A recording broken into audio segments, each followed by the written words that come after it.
Hi, I'm Julia M. Spencer, real estate advisor and your #1 guru for real estate advice online. I wanted to talk with this video a little bit about good rental properties.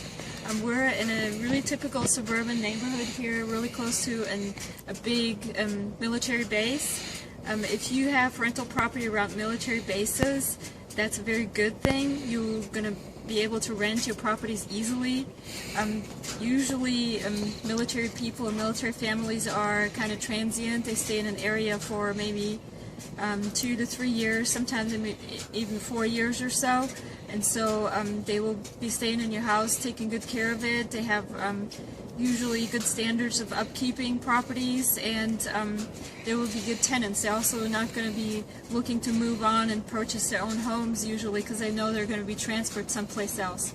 The one thing that you need to check on before you have a lot of rental properties in an area that's close to a military base is whether or not the base is one that is there to stay.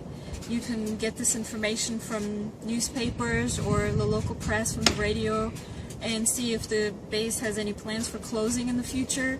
If it does, then you kind of don't want to put all your baskets right in that area. You want to move to other areas where people have workplaces that are more stable versus a military base. Military bases close or move their operations to different areas at times, and that's the kind of stuff that you need to track if you have a lot of properties close to military bases. I personally have several houses really close to a military base in Middle Georgia, so I'm watching that particular military base very closely and watch the news on that. And if it ever comes to the time that there's any plans for big operations moving out of that area or the base closing, I'm going to be also moving my rental property someplace else. The one thing that you need to check out on is for that particular area where you have rental properties, what is the standard housing allowance for a military person that's enlisted E5 kind of person.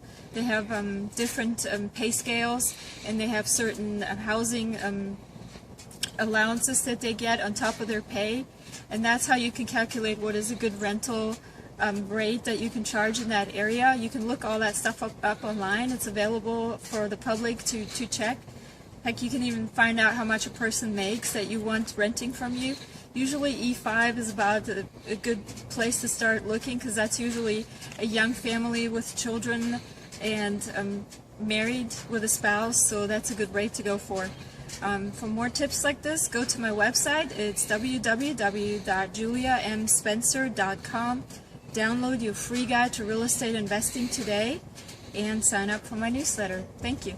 For your free guide to real estate investing, visit juliamspencer.com.